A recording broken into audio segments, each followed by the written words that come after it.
to the Ea Tolkien Society. This is our monthly meeting. Today is September 17th, 2022. We're in the Pacific time zone here in Spokane, Washington, but we also have folks joining us from elsewhere, and we'll go through and have everyone introduce themselves shortly. Excuse me, I'll queue up some of these other windows and such. So right now, I'm off camera because I'm on a different screen, but you're seeing there. Okay, here we go. Now we got a little bit more coming up. So, I'm Hawk Robinson. I'm founder of the Ea Tolkien Society. We are an official Smial of the UK Tolkien Society.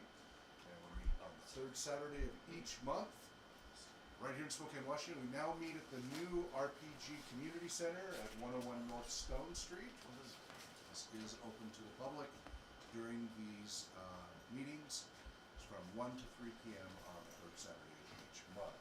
Our website is tolkienscholars.org. We're on Twitter under @TolkienScholars, and we're on youtube.com/TolkienScholars. You can watch our past 12? 8, 9, what did I've lost track. Since 2005. Oh wow. You've So- got most of them on there, so so- that's going to be 17 years. Wow, yeah. Yeah. 17 years of meetings Oh, and conventions. You know, we did our Tolkien Moot each year, and that's up. And you can find those as well. All right, and of course everybody's welcome, and you can join us remotely if you're interested. Email tolkienscholars@gmail.com and give you the info to join remotely. So joining us remotely through the powers of the internet, good and the bad thereof, whatever it may be. It's a the powers Palantir. there. It's the That's right. Palantir. Okay, I'm trying to stop the little Oh my. infinity effect here. There you go. Whoa. Oh, that's. To infinity. Is that, are those the halls of Mandos? Yes. You know, you know, like what you did, Hawk. That looked a little bit like the Fibonacci sequence just a moment ago. Yeah. You know yeah. you got quality on your camera when you can see all your wrinkles when we're No, we do not want 4K, please, no. that's what it looked like for me. These are 1K cameras, but they are 10x zoom lenses, so it's Just zoom in lens on rather Corey's than face right visual. now. Please. Oh, he kind of looks baby face. That's right. The rest of us, time's not been I coming. did not show myself, and I'm forgetting. I didn't know that was either. All right, so joining us remotely, though, let's start with the central south farthing of Washington State. Chris. Greetings from the South Farthing, where, well, we're not growing tobacco, but the corn is about to come down, and the wheat is already in, and the potatoes are next. What's Tater's precious? I should stick it in a stew. All right, and joining us from over in Idaho. Yeah, the free state of Idaho. Like I said, I hope I don't all of a sudden disappear on you guys, but yeah, I'm here in Mountain Home and ready to go and talk about whatever you want to talk about today. Tolkien's influences on Tolkien are the Rings of Power, or whatever. Wonderful, wonderful. And also, so, I introduced myself, getting a little off camera right now. We have, on the couch next to our fabulous secretary, Corey. welcome Corey, so glad you could be here. He's been with us some years and always glad to have you in the conversation. 2017, I Oh, wow. believe. Oh, really? So, Wonderful. And I'm Brian. I'm the secretary. I've been here since about 2008 or 9. Yes, my name is Anthony of the East Farthing, and I've been a member, or I've been coming to these meetings since June of 2017, and I joined the International Tolkien Society last year or so. Wonderful. So glad you're here. Yeah, And thanks. welcome to the comfy seating Yes. Not the comfy chair. now. The comfy couches and chair. Nobody An expects entire a Spanish circle of Inquisition. comfort. All right. I see you guys still are lost in the woods. Yes, as we should be. Help! As Tolkien Help! would want it to be. mushrooms. Oh, sorry. One with synthetic nature. Yes, the most natural synthetic nature you can have. Because, what it actually looks like is not quite so pretty. That's what there. That's what we're actually surrounded by. It's not easy being green. Chroma green. So. By the way, I'm having trouble hearing you folks. You seem kind of muffled. Do we need to when you speak? speak. Everybody or just me because I'm off to the side? Pretty much everybody at the RPG Center. Do Okay. we need to speak up? You do want to speak up. I can turn up the volume a bit. Yeah, I'm having a hard time hearing him too. I can turn that up as well. I'm just going to be careful about feedback. Go ahead and why don't you start doing your minutes, Brian, and Gary, let us know if you can hear better. What? Way goddamn. What? It's Anglo-Saxon. This is Listen. how Tolkien would introduce his Yeah. class, Yes. citing Beowulf. Behold the notes of August, as opposed to the Ides of March. You said that with almost an R sound. I'm not quite. Is that clear enough now? Yeah, it's Some much cider. better. Actually, for me, I don't know about anybody else. Forsooth and verily, yea, verily, yea. Oh my god. So in August we met together, and while we were technically the first month that we were meeting in the community center here, I was actually remote. I think maybe we were all remote. Do you remember, Anthony? Were you here or were you remote? I was. You mean last month? Yeah.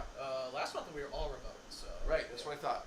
So Hawk was the only one actually here. So today, in living flesh, we're sitting on real, not virtual couches, I promise. But last month we had Gary, Anthony, Hawk, Brian, and Chris attending.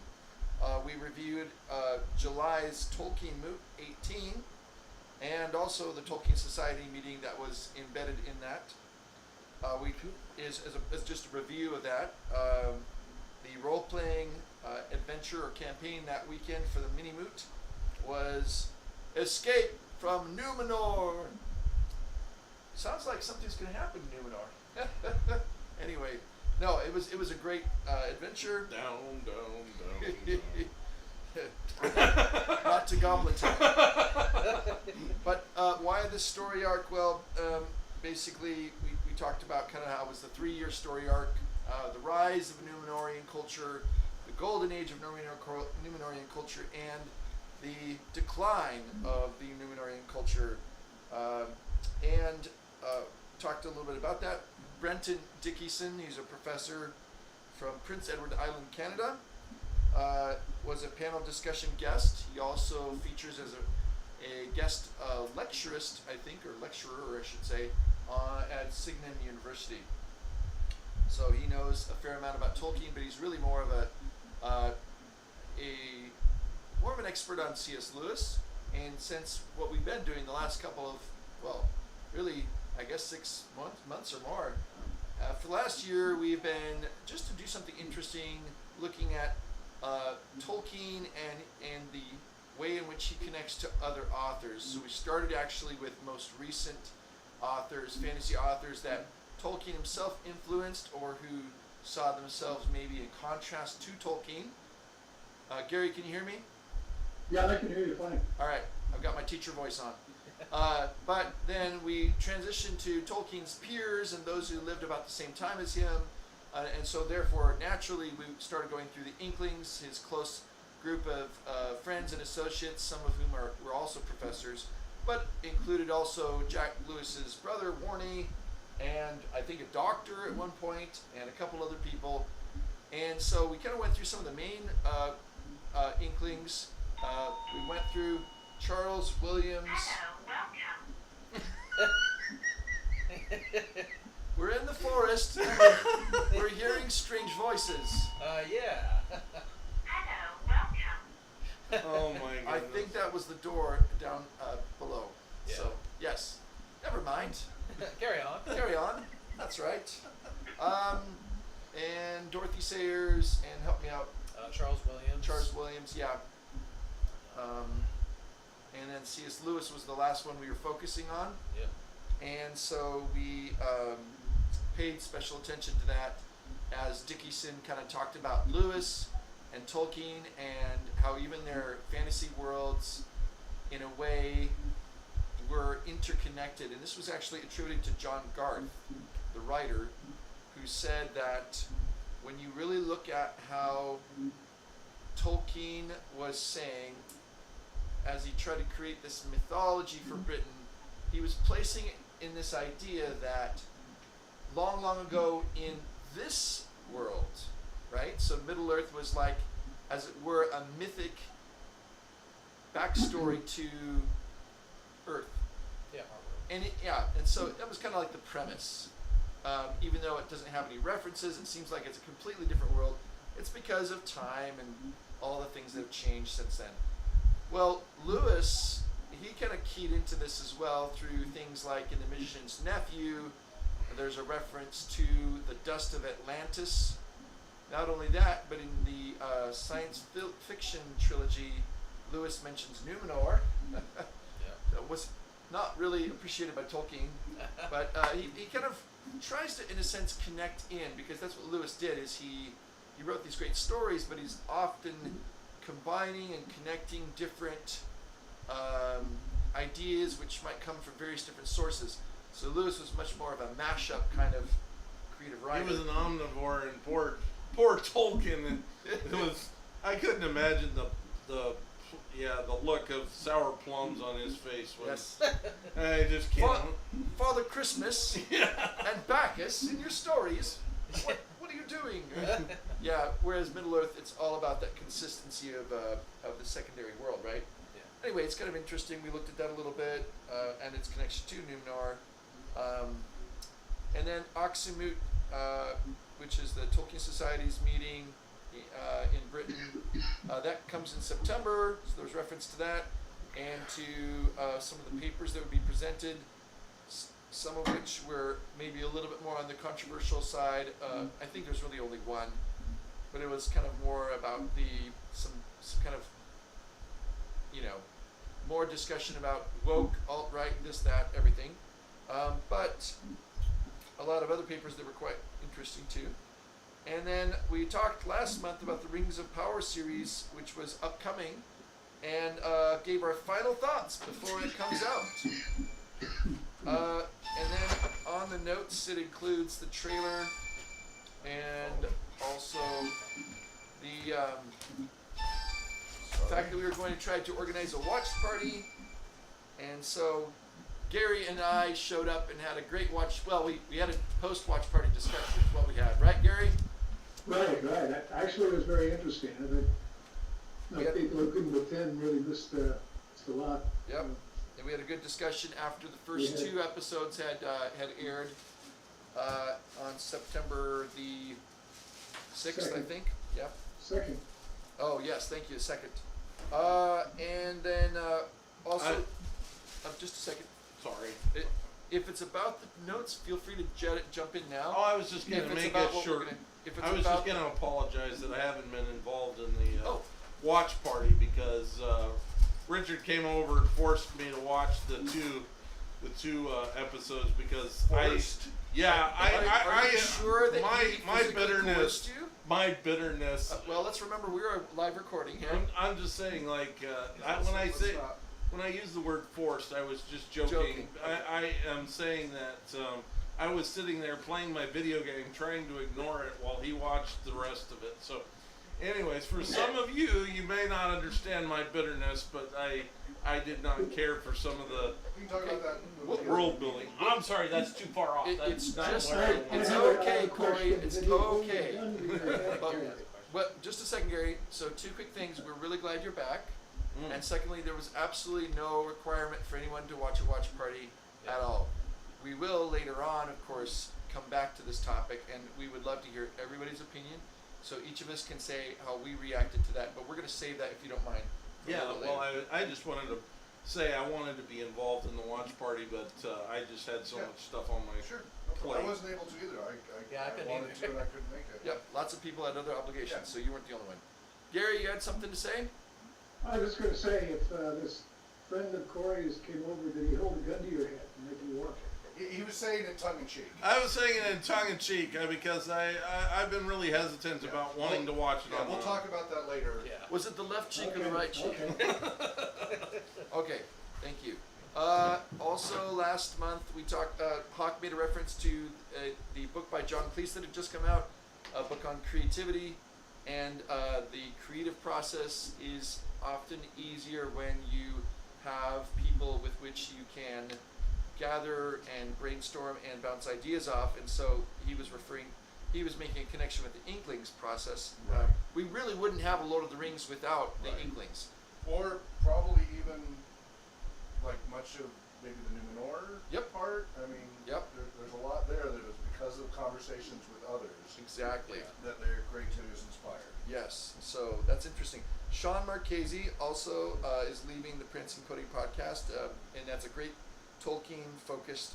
It's on the books mainly podcast, but he's stepping down, so it's just newsworthy. Also, Embracer acquired Middle Earth Enterprises. That's the name of the company's Embracer. Embracer, Okay. so it no longer belongs to Saul That's Zant's company. huge. Huge development. Since the 70s. Yeah. Is that a good thing or a bad? We don't know yet. We Yeah, don't know. we'll Hope see. good. Yeah, we'll hope.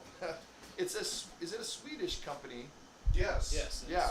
Swedish. So we're thinking that I can't remember all the details, but we did talk. I think maybe it might have been Chris that read that, who mentioned that in the news items. But it is a pretty big deal. We'll have to wait and see what this means for the future. Yeah. And I think But basically it's a Middle game Earth. company. It's a game company.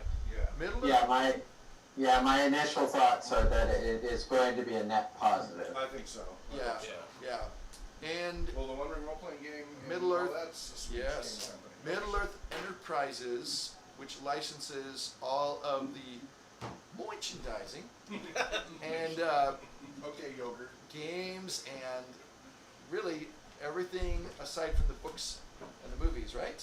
Is that correct?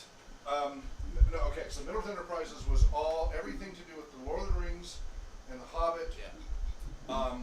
Games, movies, everything except the books. Ah, Tolkien Estate still owns the rights to the books themselves. Right. And all the other materials outside of the Hobbit and Lord of the Rings. Yeah. right. Yes. Okay. That's what's really Wrong. interesting about this. It is very interesting. Yeah. But Middle Earth Enterprises will continue on. It's just now owned by Embracer. Embracer. Right. Okay. And they used to be Tolkien Enterprises, but that was causing a lot of confusion. And Yeah. they changed that. Yeah. Anyway, it's a bunch of lawyers. Yes. Yeah. Yeah, pretty much. Not sure who it's profiting exactly. Yeah. Somebody get Matt Damon Yes. to go against the 12. Okay. I don't know if you've ever seen that movie, Matt Damon. but No. early on, Okay. Rainmaker. Anyways, never Yes, yes. I appreciated the reference. Tolkien Society, so Tolkien Letter 203. We read on 203, we talked about allegory versus applicability. Orcs are not communists. mind.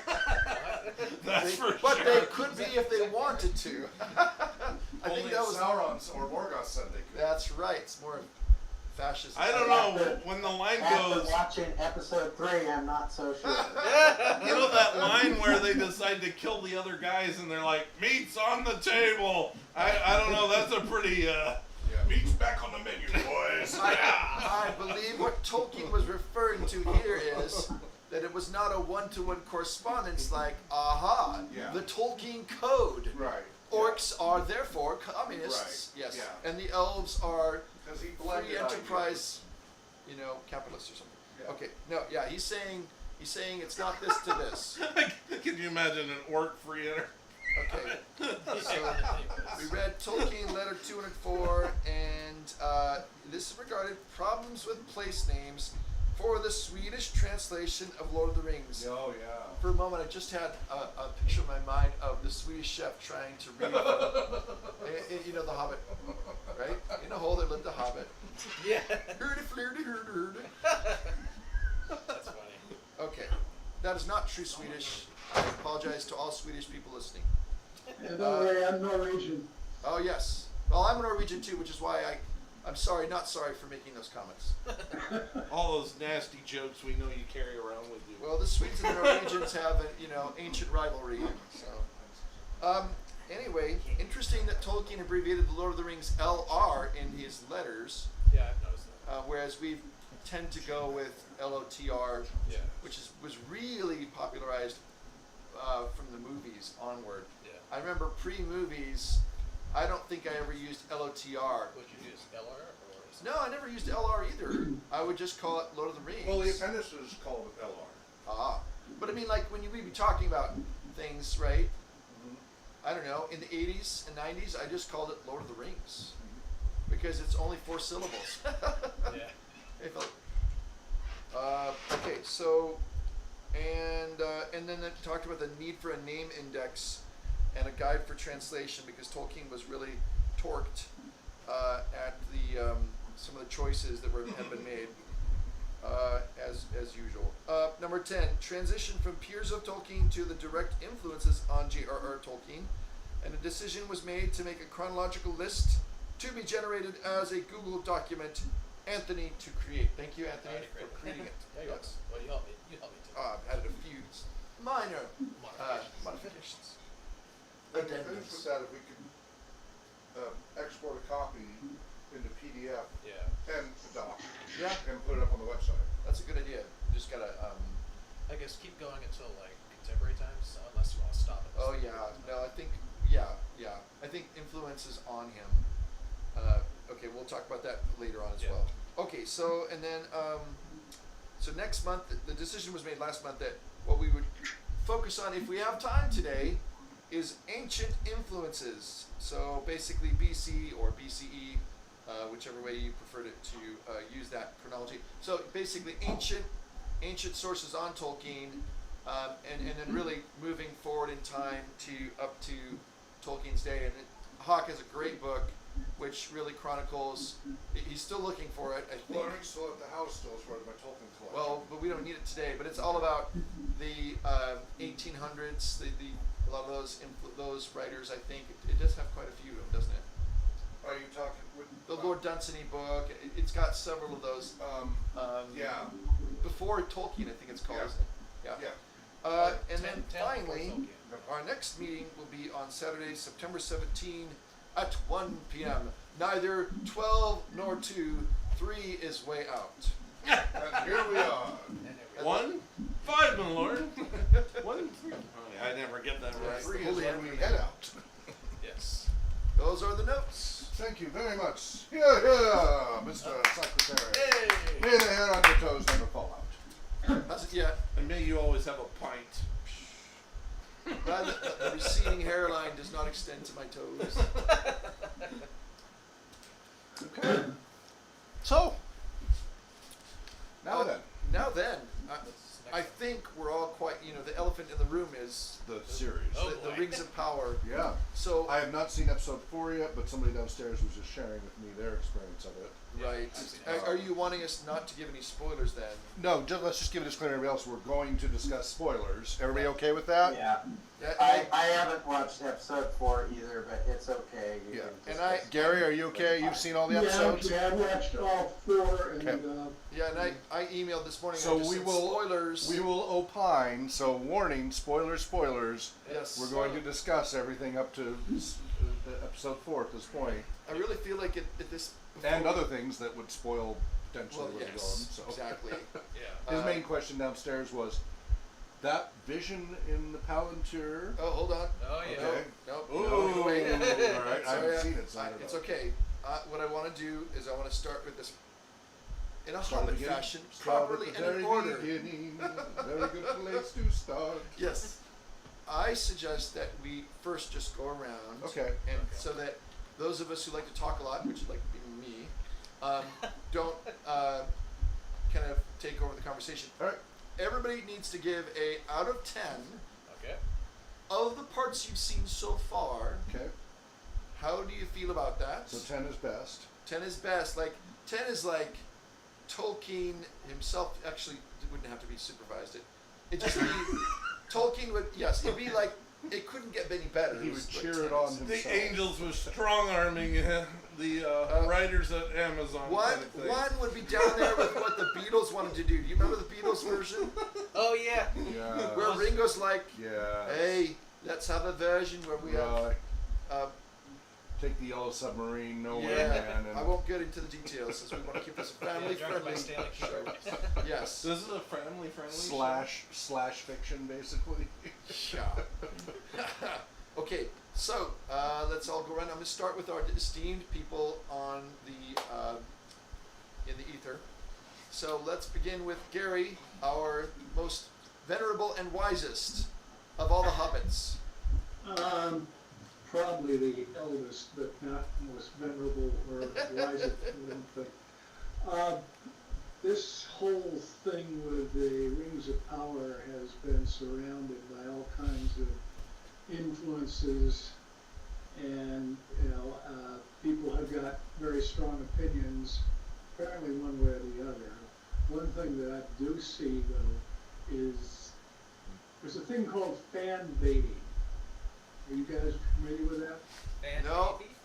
Go Fan ahead. baiting? It's, Fan baiting. Oh, fan baby. fan baiting, and it's something that, in this case, Amazon would be putting out there, or the people who are responsible for the show would be putting out there to create controversy.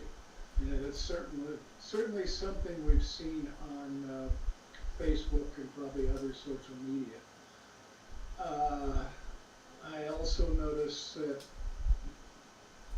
when there is a negative review, a lot of times Amazon comes back and says racist, bigoted, things like that, when the individual's opinion had nothing to do with that. It was just And it's honest, you don't actually mean Amazon themselves, but Amazon supporters. yeah. Let's be Well, careful about. Who knows? Who knows how it goes? You No, know? I know, but we need to be careful about libel and slander. Oh, okay, you got it, okay, yeah. I don't didn't like say- this slander. I just tell it how it is. You know, Shit. getting back to my own Yeah. personal Just cocaine opinion Nixon. about it, it's, I think they're trying to cover the second age. And it's just too big, especially for the small screen. And there's sometimes I think they don't know exactly what to choose from. Gary? Yeah, Brian. Yeah, no, I mean, I really like where you're going with this. What I would like to ask, if this is not too much to ask, is actually just a quick around the horn. Everybody Okay. give a number, and then we wade into it, because what you're talking about is important, and I want to hear it. Can we do that, and then we come back to you? Okay, Out of what 10? I've seen all four so far, so, I give it a 4.5, maybe. Okay. All right, Chris. And that's generous, I think, in my opinion. Chris, you're next. I would say that the first 2 episodes, I would agree with Gary that it's in the 4 to 5 range. But by episode 3, and some of the progression, therefore, my rating has gone up to a solid 6. Okay. Anthony. I'm more generous, and I'm gonna say that I give the show so far about an 8 out of 10. Okay. I would say a 7 out of 10. I only saw 2 episodes and don't remember much beyond. Yeah, I'll just Of what you I'll just, saw, I'll, what would just, you give? I'll just say that if you can get past the story building part, So a out of little 10, bit, Corey? it's 6. Okay. A 6. A 6. Okay. I mean, I've only seen the 3. Yep. Kind of like with Chris, where the first 2 episodes I was struggling to put up with in hopes that it would get better. Yep. And the third one had some interesting things that got better, and so I think I was giving it a 3, and I think that one, not having seen the fourth one yet, pushed it closer to a 5. and I keep hoping it'll improve and as it Right. gains momentum, etc. Because there's a lot of that baseline. That's There's true. just some core stuff I just go. Yes. Well, now that we've all had a chance to Yeah. hear each other's opinions, let's Yeah. get into that. And Gary, would you pick up where you left off? You said it's the second age. You were saying about how there's not a lot to go on, and let's just make an open number discussion. one, there's no, between different scenes, there's no transition, you know? And we're supposed to be putting this stuff together. If you haven't read the book, you have known nothing of the second stage, you're lost at sea. Okay, so I don't know if they intended to pick up anybody else. I mean, You're speaking as a third ager, right? Someone who knows the third age best. Is that correct? Yeah, it's a third age, and if you don't know the second age, you know, you It's not haven't read read the similar. Yeah, well, I've talked to some people who haven't read any of the books. They've only seen the Peter Jackson movies, and they actually seem to follow the thread of what they're doing in the show pretty well. They're used to the jumping back and Okay. forth. Well, Game of that's my Thrones- opinion, but I don't see how they can, but, you know, because there's so many far-flung facets to Yeah, this. Multiple Game of Thrones set a subplots. precedent for this. Yes. What they're doing is very much the Game of Thrones model. Or even earlier, right? Like a more I've never watched the Game of Thrones. Okay. Yeah, they're following very much the same template. like multiple subplots. Yeah, you've got all these converging. things. They'll converge eventually, but you're far flung. That's what I figured. I do agree with you after the first two. The third one was better. I'm not exactly that crazy about the fourth, but I see where they're going, but I also know the story. Right. That's, I guess, my opinion. Right, but for people who've never really don't know, the people I've talked to are actually following what's been shown. It's made sense to them. Well, maybe they're more perceptive than I am. Well, their perception of the story is very different than what Tolkien wrote, but they're Yeah. following what Amazon has presented so far. Okay. So the what you're describing is a movie device of that, laying all these different styles, and Exactly. yeah, all these different situations, and laying all the foundational groundwork, and then slowly building on top of that. Because they have the luxury to do that over multiple seasons, Yes. they can take their time to do that. It's very different, isn't it? Yeah, And if a they movie- didn't know they could do that, then they wouldn't be able to, because they'd lose everybody too soon. But everybody knows that there's a building, so they're building a foundation, showing you all the different far-flung pieces, and then slowly it'll converge. And that's Yeah, what Game of Thrones I does. also wonder how certain things are going to fit in. If Yep. they are- It'll be interesting to see. I think, you know, forging new territory with, if you watch the fourth episode, the comment about our Galadriel trying to raise awareness and also, I guess, an army Yeah. with, who was it, Halbrand, because of the danger to the Southland.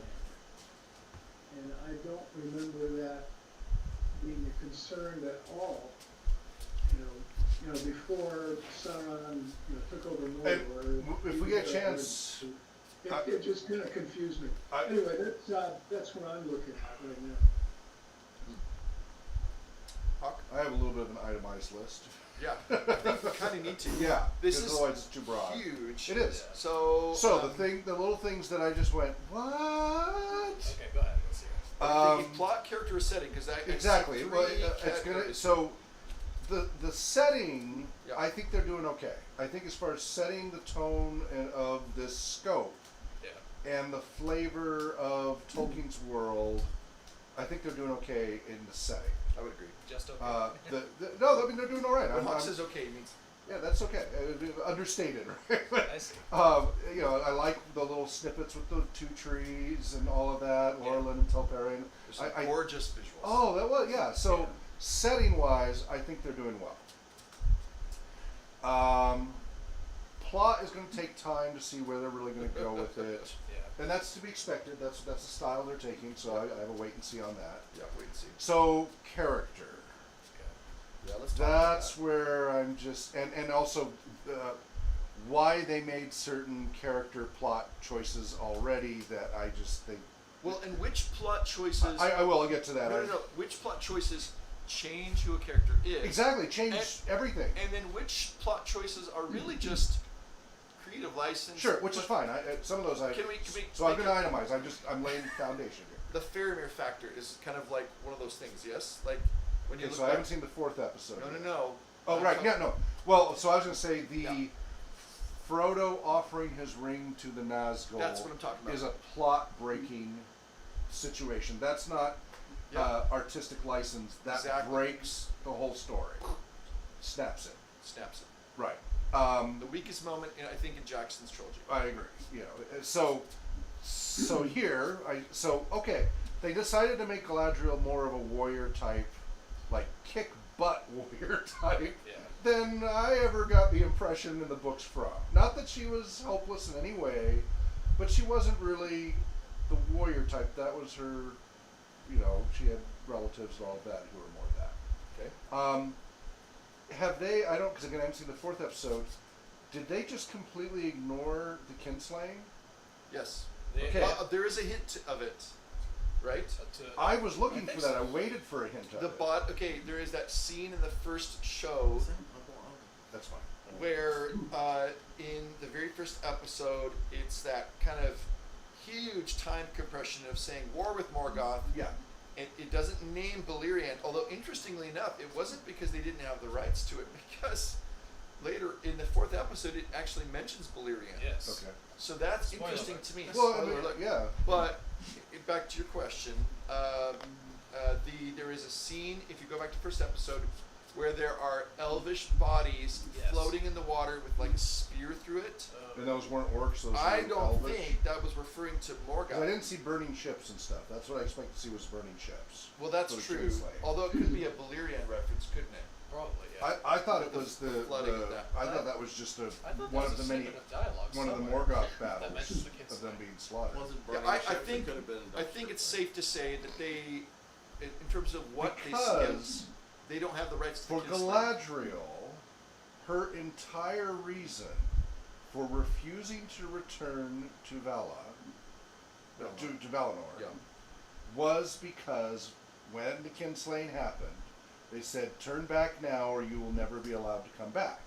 The Doom of Vendos. Yes, yeah, the doom of So she went the hard way, right? They went through the grindiness and the Helcaraxai and all of Yeah. that, and lots of bad things happened along the way over the years, and she felt she couldn't face down the shame and ever go back to West. What do they do in was it the second episode where she's sailing back, or is that the first end of the first Swimming back. episode? Well, not there yet. Not there They yet. almost forced her to But go they back. force her. He's saying on the way to, not the way go out. back west. Yeah. They're sending her make back it west. like the king's gift or something. Yeah. Yeah, make it- I just Well, that's it on the makes Gilgalad no grievance sense list. for her character. Any of that. Okay, I get her obsession with Sauron. I can get with that. It's artistic license, but that And he makes did sense. kill her brother. Yeah, no, that you could totally justify. Okay, all right, and she's obsessed, and she's driving upset. That makes total sense. She'll never leave Middle Earth till she's sure Sauron's gone. Okay, I can You get can with run that. with it. It's made up, but it Yeah, fits. it fits. It fits her drive. But then she's sailing back. Yeah. And then she jumps ship Yeah. right at the whatever. Because we need to get her to Numenor, don't you know? Well, and then that's when they insert the Don't. Beowulf theme there for her swimming across the ocean, and everybody's justifying it. Well, Beowulf did it. Like, all right. I just if it wasn't Can I ask a question or anybody else? the Beowulf part When is you're talking about character, what do you folks think of Elrond's character? I mean, I have my own opinions, but Elrond. well, okay. Here's a trend I've noticed between the males and the females so far in this, and this is a trend of a lot of films the last 10 years. The women are very tough. And the men are wusses. I don't know. He Is was there- breaking those rocks pretty good. But the personalities and everything, they are effeminate, castrated males, in I think it's gone relationship. too far. There's some kick-ass men like Arondir. There are moments, but the personalities of the characters are very soft compared to I mean, Tolkien's Elrond presentation in the of them. book is like a great hunter, and he's The all these. warrior. It's very, very effeminate version of the character. And that's just been a trend the last 10 years. That's what people are doing. But the And that isn't a big issue for me. No, It's just because something I if we're noticed. talking about canon consistency versus canon breaking, the real question has to go back to, like Hawk said, when you're looking at what they are having the character do, is it wildly out of step? Right. And I think And- that's the question. A Galadriel going to Numenor, which they did address, an elf in Numenor at that time. Wow. Yeah. Yeah. But before we go back to Elrond, Yeah. there is one thing. So I did listen after the first episode. That was the deepest dive I did. After watching the 2 episodes, and then I talked to Gary. I also listened to the Tolkien professor Corey Olson. He did a 2-hour live audience discussion afterwards. Well, obviously he's an intelligent person with a name like Corey. It's like the Webster's definition. Yeah. Anyway, but then also, and then I listened to, and then there's Nerd of the Rings. Mhm. He's got a pretty good YouTube channel. He's pretty literate when it comes to the stories in the background, Mhm. the legendarium. Mm-hmm. And then I also listened to the, it's a Prancing Pony guy, but he's got another one which is called the Rings of Power Wrap Up, which is an audio podcast. Mm-hmm. And so what's interesting in all this is that there's things like, okay, I had forgotten, Galadriel comes over to Middle-earth, as mentioned, with those who took the oath with Feanor and followed. Then Golfin takes his people along to try to show, hey bro, I'm willing to follow you. But then the kinslaying, and then it's like, okay, now we're kind of committed, but Galadriel actually defended some of her own people because on her mother's side, I think they were Teleri.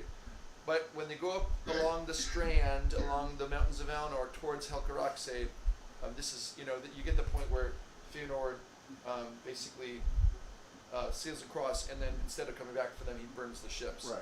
And so, but there is that moment where they have the Doom Mandos thing. But later on, at the end of the First Age with the War of Wrath, all the elves were pardoned, including Galadriel. Mm-hmm.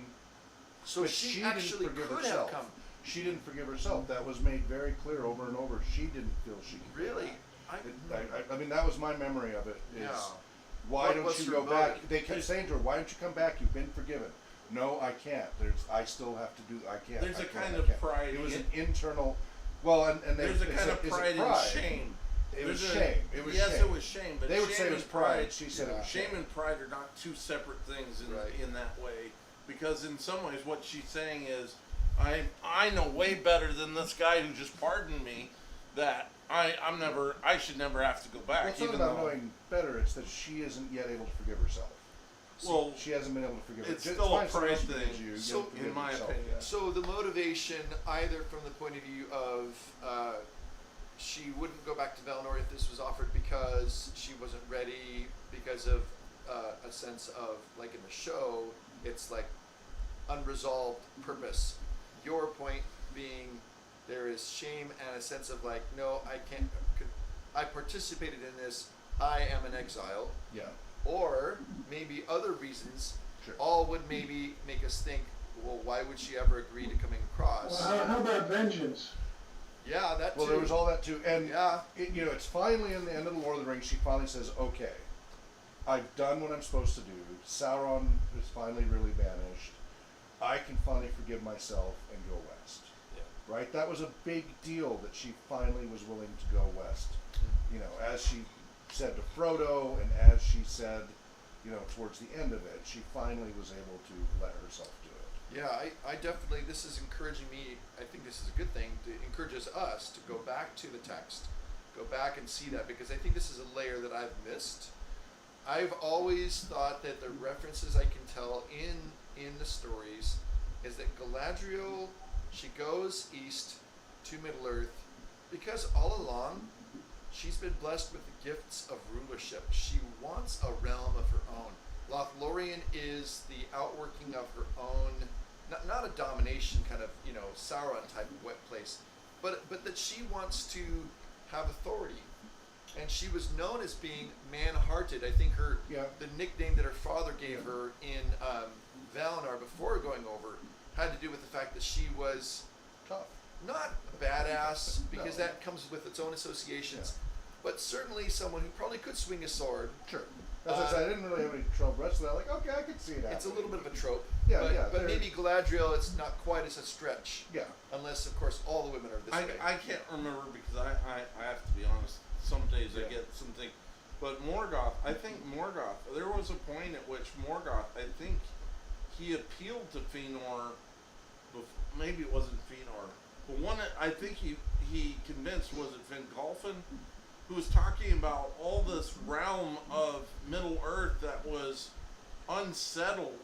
You know, they had all left Middle Earth and gone to he planted the Valinor. seed. And he planted a seed about how there's all this room out there, all this. I mean, I don't know. Maybe The the Valar word- are keeping you back. yeah, kind of thing. holding you back Yeah. and that kind of thing. And anyways, And I had a little bit different take about Lorien and Lothlorien. Lothlorien and all that. I always perceived it, and again, I could totally, this is just opinion, that was her homesickness manifest, that she was trying to recreate what she missed because she felt she couldn't go back. Yeah, I think That it there's was less of something an to that. authoritarian thing and more of It's a frozen time, homesickness. right? Yeah, exactly. She's trying to preserve that memory It is. so that it doesn't fade over the eons. Thoughts from Anthony? Yeah. All right. About the show or Anything? Yeah, Let's start with whatever Galadriel. Since we're talking about Galadriel, Galadriel? yeah, I mean, like, we're bringing She's up a this core part question of the of show too, so Yeah. it's she one is to focus actually, on, yeah, so far. Yeah, well, I want to say that with Galadriel, at least as she appears in the show, she doesn't have much tact, especially when she appears to. Headstrong kind of. Yeah, she's very headstrong, which Yeah. necessarily isn't a bad thing in some situations. But when she tries to appeal to the ruler or the king, the queen of Numenor, to, let's build an army to go fight Sauron, it just she could have done it in a more diplomatic way, like Halbrand could have. Yeah, and they didn't need her for them to do that. By the way, is Halbrand, is he a character created for the show, or is he from Tolkien's text? I don't That know. is I don't recognize the character. completely so, invented. Yeah. That's based on. I don't know if it's based on anything or not. I It just is don't based on an recognize idea of the men of the South coming under Morgoth's sway, it. Right. Right. and even in I think the was it the Nirnaeth Arnodi? I can never Arnodi, pronounce yeah. that one. Yeah. No, In the yeah. Battle of a Number Arnodi, Tears. Yeah. I think part of And that was like the pile of helmets and stuff, right? Yeah, That was a nice very good. But there was a representation, moment right where there was a particular Easterling, or I'm not sure who it was, but there was one of the men who was not part of the Edain. He had promised to help, and then he attacked from the rear. Betrayed, yeah. He betrayed, was, yeah. Was this in the Silmarillion? Yeah, Yeah. it's all in the Silmarillion. Wow, yeah. I haven't read. Yeah. Oh, there's. I haven't read the. Well, I've read the Silmarillion, but it's been so long. But you have to reread But it. going Oh, back to man. your saying, reread it. so you're thinking Galadriel Why sometimes- overall, she's headstrong. Do you feel like they've still gotten kind of the core essence of who she They've is? exaggerated. I think they perhaps. I do agree with Hawk somewhat in that they probably added some, for lack of a better word, interpolations, like making her into sort of a warrior type. I remember at the toward the beginning of the show, she's like a leader of an armed band of elves that go up to Yeah. the northern ice or northern Yeah, like west, whatever they're called. band or something. Yeah, well, yeah, they were trying to find Eggman is what Yeah. it Oh, sounded right, like. okay. Yeah, they were trying to find any sign Of Sauron. of any left of Sauron Yeah. because Right. Right. comeuppance. But overall, I mean, we have to wait and see what happens, of course, right? True. Yeah. Yeah. How many? Yeah, there's going to be 8 episodes this season, and so we'll have to wait and see. I mean, I How the think, characters change, you mean?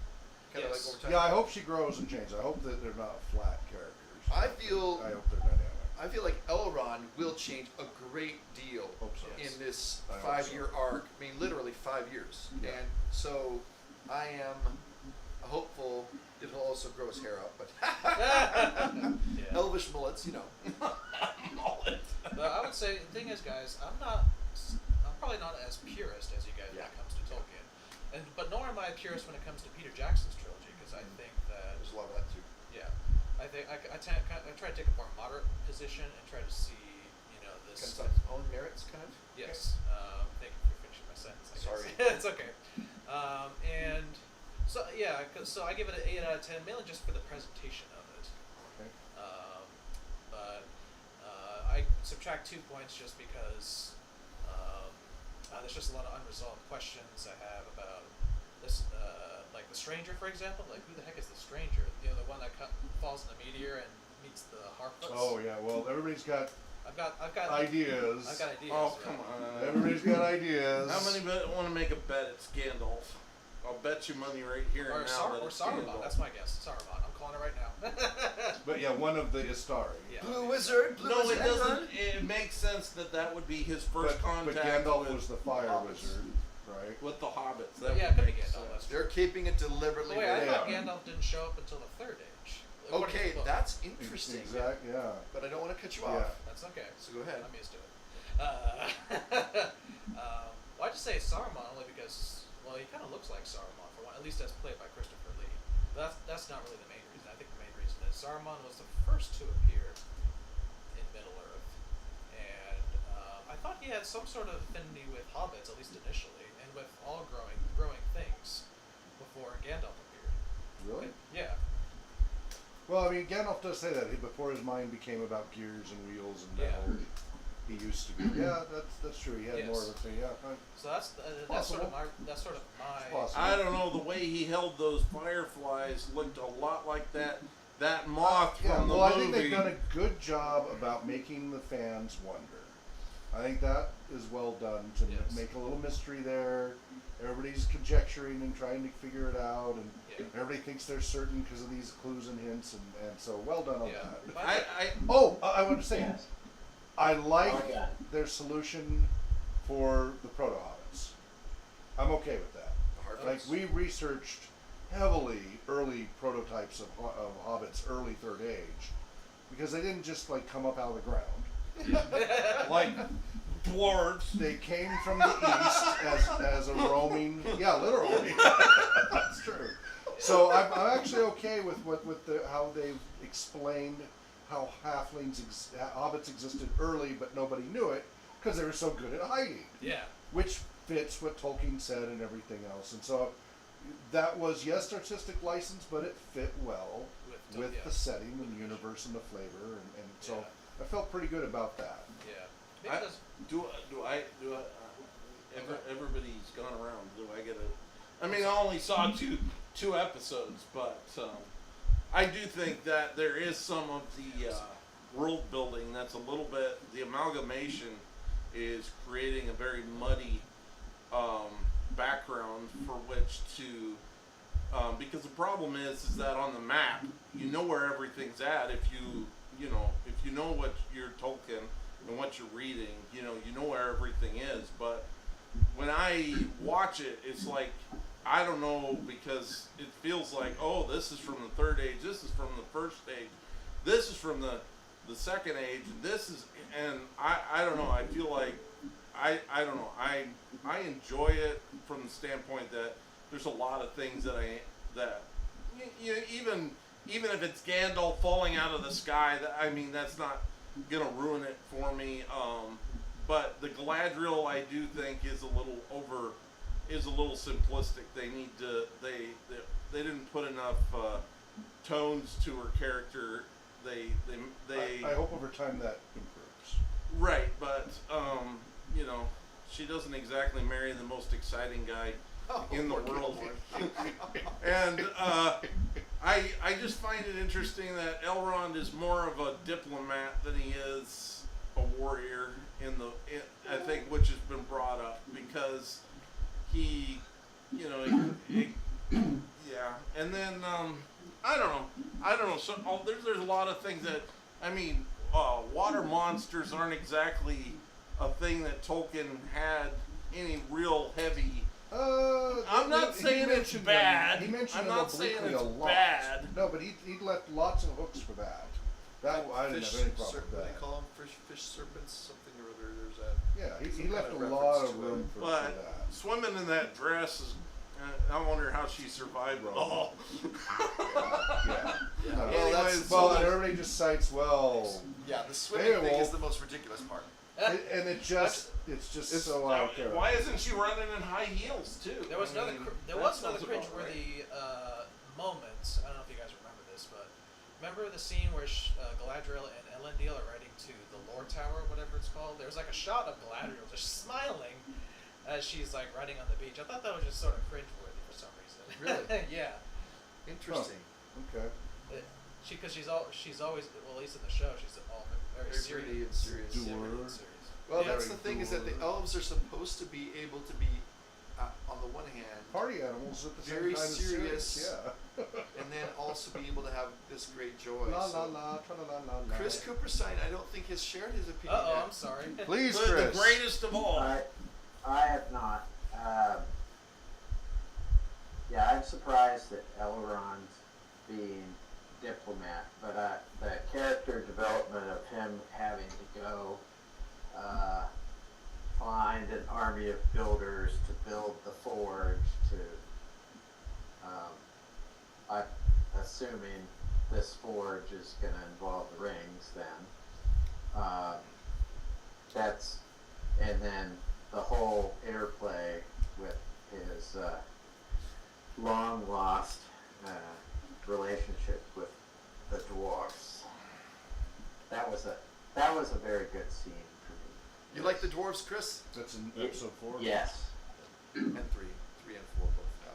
You would think that their skin color I'd rather though have would be a dwarves. little bit lighter. I know that seems like a little bit of a cliche, but you'd think being under the mountain all the time and seeing less sun, you would be a little bit on the light side. But I could be wrong. Or just grubby because you're in dirt the whole time. You're in dust. So, and it gets in the pores of your skin and stays there. So,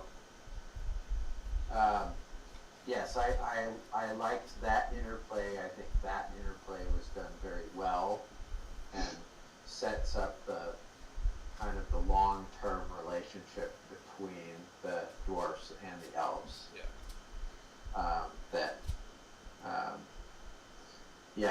The Galadriel piece, yeah, that's kind of the wild card that, yeah, she's raw now, and how did she progress to putting down her sword and being mostly a woman of grace. The Lady of the Woods. Well, Yes. I think it does show that, I mean, although in the Third Age, she is a pretty static character with her own things that she's wrestling through, but is, We got a few thousand years till then. yeah, a lot of maturity A lot can there. happen. Yeah. In a few thousand years. And so that, I think, you do want to show somehow that some of the few people that are actually going to be there in the Lord of the Rings, what characters are in common? It's Galadriel, it's Elrond, I think. Are those the only ones? If anybody was going to swim in the sea, it'd be like Well, Ea Tolkien. we forgot who the stranger is. Well. That's exactly right. Okay, and about the stranger, if I just can read this. So, this is a reference in, I don't like LOTR fandom. I was looking for some other reference, but basically they say here that Tolkien said in Unfinished Tales that the 5 Istari, or wizards, came to Middle-earth together in Third Age 1000. However, in the peoples of Middle-earth, they are said to have arrived in the Second Age around the second year 1600, the time of the forging of the One Ring. So clearly the writers have they've chosen altered that. They've said, source, you yeah. know, Tolkien had a You do couple that. different ideas. We're going to go with this because it's really interesting. Yeah. Because they're compressing a lot of things together. You really have 2 major wars in the Second Age against Sauron. One being earlier with, I believe, where it is actually the time when you have the it's kind of hard to tease them out in my mind, but there's one war where the Númenóreans are still friendly towards the elves. They come over and help the elves Yeah, they were so beat up friendly. Sauron, Yeah. you know, at least help to hold the line and rescue them, and then Sauron's forces retreat. But then, of course, the later one where Ar-Pharazôn takes his And mighty Sauron host, goes, I surrender. and then it's like, No okay, contest. it's so mighty at this point Yeah, that not even worth the fight. not even worth the fight. And then we have, you know, The capturing, Sauron and bringing him back, and that's more right. That's right, and that's interesting, right? Because in the chronology, in the storyline, the one ring, so the rings, the whole development of Anatar worming his way into the, you know, getting to know the elves, and gaining their trust, and showing them how to do the rings, and then finally the One Ring being forged. That's happening around the year 1600, and it's not for, I think, hundreds of years before Ar-Pharazôn says, "I'm the only one who can be called Lord of Middle Well, Earth." that's what, 2,500 or something? I forget. Something I like mean, that. Yeah, all my books are up there. It is, yeah, because we got to But as I remember say, that's the something problematic with it is the drowning of Numenor Yeah. happens almost at the end of the Second Age, because you Yeah. have Elendil and his sons going and establishing the kingdoms of Middle Earth, right? In exile, And yeah. so you're thinking, like, I don't know, there's maybe the last kind of 50 to 100 years in Middle Earth before the end of that Second Age, because when does the Second Age end? It ends with the War Last Alliance, Yeah, right? last night. And that's right. That's when the ring is lost. So The ring was cut. The ring Precious is lost. Yeah, they're definitely going to have to. so they put the two battles together into one, and then I will, if you want me to, or we can just talk some more about what we've seen so far. But there are some definite developments in episode 4 that it'd be good for you to know about. I understand that it's a lot of work and it takes a lot of intelligence to translate this, but still, I feel like Hollywood is really, really stupid. They don't take long enough sometimes, even when they. I know the word to Hollywood is, I threw it out there when it should be Amazon, but my point is that I feel like, yeah, there are some benefits, but to me, I feel like they twisted the history too far in such a way that it's hard for me to watch the show without We'll have to see. feeling like this is some sort of D&D movie that speaks like these pseudo wisdom statements that sound like Tolkien but aren't really Tolkien, and I'm not saying it's all bad. I think there are some really good points that have been brought up, but Yeah. What I think we have to see is if it over time holds its own internal consistency, right? That's true. always the part of any storyteller. Does your story internally remain consistent? Yeah. Or do they just go arbitrarily all over the place and it breaks down? Which is part of what happened with some of Peter Jackson's stuff, is he created some internal consistency problems that broke the premise of his stories. Do they do the same, or do they make it somehow work internally? Yeah. And we only know. well, you know, but I one can side of it. I can forgive him for the Nazgul thing.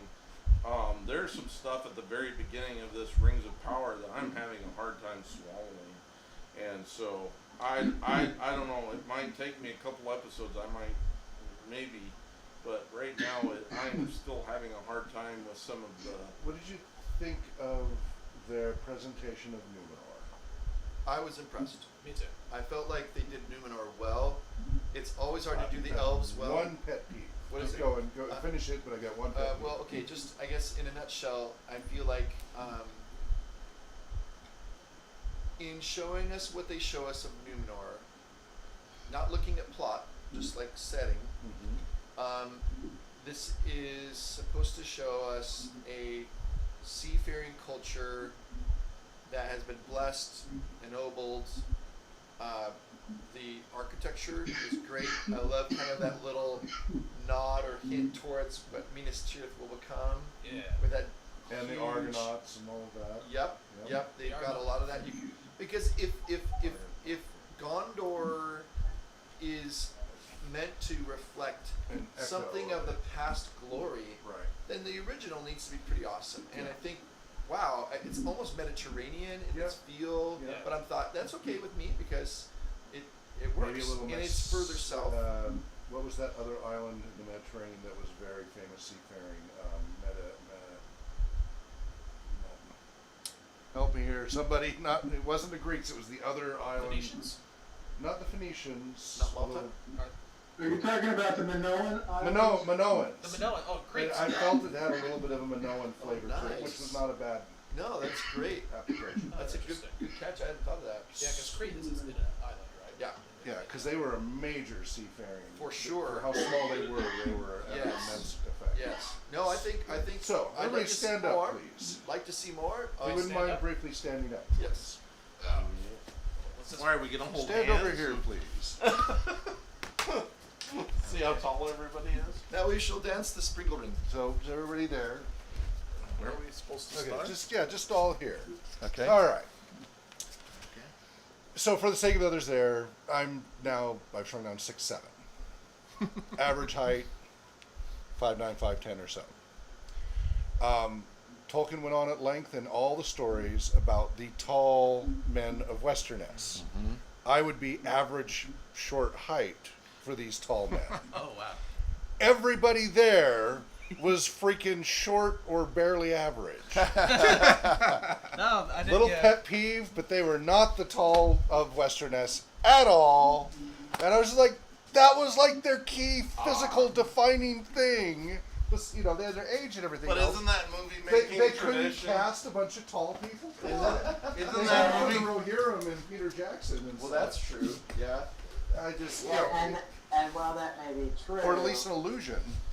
what they were trying to show, I think, That's right. was a bit more potentially almost Minoan Greek style culture influence, which was totally out of sync with what was trying to be the original lore would have thought. But they could have still made them tall. But Because that was like Yeah. the when they showed up on the shores of Middle Earth, that was always the thing that those in Middle Earth were like, oh my goodness, these people are huge. And They're there's tall. a psychological impact. Advanced technology. Yeah. And long lived. Yes, Yeah. yeah. And but that was just like, Yeah, but anyway, they pet peeve. diminished- It's just a little pet peeve. Didn't they according to Tolkien himself, didn't they like diminish in height kind of over time as they Less lost just contact. age. Longevity, but I don't They think. didn't say anything about I the don't height, think when you see, height. unless they intermarried. But as long as they didn't intermarry, there wasn't any mention of that. Yeah, They still 'cause I remained the think- tall kings of men. Okay. Yeah, I think so. Even when they were in Middle Earth, Yeah. that would be the same. That stood out. My pet peeve was that Romena and Armenelos are two different cities, and they had to conflate them. But I understand when you're filming something. Compression. Yeah, because even though I'm a purist, I Try to take that into account. recognize if they really made it exactly like the book, if they were to- Episode 963. Yes, exactly. Would someone have it any other way? And they have a fan base of 500 people only. Yay! And they have spent how much money on this? So, Oh yeah. Oh, yeah. That's the so wonder. They- how are they gonna? They have to simultaneously juggle like multiple things. Yeah, here. yeah, yeah. So that's the hard part. But I do go back to, even though I'm a purist, I'm like, you know what? There's gonna be changes. I need to be okay with.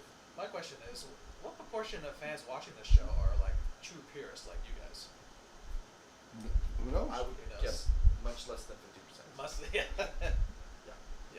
So you guys are in the minority essentially. Well, a large minority. I think we're the most invested. Yeah. There are also a lot of people who A lot are. of people just don't care. I mean, I run into people all the time who are like, yeah, so what? Who cares? Lord of the Rings. Blah, blah, blah, blah. Well, there's four kinds of people. I still out run there. into people who've never watched Peter Jackson or read any of the I books. know. It's hard to shocking to me. I bet people haven't watched Star Wars, and I'm just like, Yeah. oh my gosh. Yeah. What? Yeah. But, I only recently watched Top Gun, like the first one. There's a huge number of people outside of the geek culture bubble. Oh yeah. And people inside the bubble, it's hard to imagine that Yeah, outside we of are that in bubble. kind of a And bubble. I see it all the time because of how I tour and the professional conferences and everything. I get to have conversations with people, outside of that bubble all the time. Yeah. and then also I've worked with people in India and China and all over all the time. Sure. And yeah, so I it's mean- easy to, it's good to remember that It is. there's a lot more out Yes, there. there is. We need to think outside the bubble. Gary, was there anything that you felt that the Amazon show did well so far? The CGI is just fantastic. Oh. But, I'm trying to not be too critical, but I'm just, my overall impression is I've just got to wait and see where it goes. I thought the third episode was better than the first two, and the fourth I'm like, okay. We'll see what happens with it. This is what Galadriel and Halbrand. Who the hell is Halbrand? I don't know. Yeah. Anyway, So talking there's this about- visual at the earlier in episode 4, where Queen Muriel has a vision Yeah. of the Great Wave. It is Fall in there, amazing. Yeah, It is well, a that's- great scene. Yeah, I got that right away. And actually, that was it was foreshadowing that I thought was pretty good if you knew what was going to happen. Sure. yeah. And that's what the guy By downstairs said. itself, she just had a dream. But We explained it this summer. Yeah. We covered that whole thing this summer Yeah. in Tolkien Moot. Yep. Well, and even just the whole idea that there were premonitions, right? yeah, Which Tolkien laid out. He laid that out definitely. I don't know what they're going to do with Tar And Palantir. that was the theme I used with the woes, the Druidine and Yeah. his premonition. Yeah. Because they said the ground is unstable beneath our feet, and that's why they fled. But there weren't. Correct me if I'm wrong, Anthony. Okay. This has nothing to do with pronunciation, though. Oh. But in this episode, episode 4, Yeah. we didn't see the Harfoots or the stranger at all, did we? No, that wasn't. It was completely based on Numenor and then what's going on in the Southlands. Yeah, but And Adar. Adar. Oh Oh, boy, boy. that is interesting. So at the very end of episode 3, which you've seen 3, did you? So you know at the very end of episode 3, the orcs are referencing this person called Adar, which means father. Yeah, Lord Father or something. Yeah. Anyway, and so we get to see him in episode 4, and he is an elf. But it looks like an elf. Well, he was an elf. I don't know. he's got the ears of an elf. Yeah, I think this character is not Sauron, but I think this character is an example of someone that Sauron has been able to get into his head and Well, start to change. And the because- name's Adar? to the orcs. That's what they call Okay, them. because somebody was asking about this. There is the whole story of the Dark Elf. Really? Ael, Which Yeah, I think it was the Ale. one from the first. Yeah, the one who loved the other and stayed Yeah, in the Ar- woods. yeah. Didn't and- he, did Alright, he not no. die? Yeah, was No, I'm was not he saying the one that fell I- in love I- with the his sister? point was he was evil, right? He gave into his own. So people have been asking me like, well, wait a minute, aren't the elves always good guys? I Like, see what no, you're they saying. were Well, good, bad, everything. Didn't he in between. betray the city or whatever? Because Gondolin, it was his son, I thought. Miglin. Maglin. Yeah, Miglin. Yeah, that was Gondolin. another.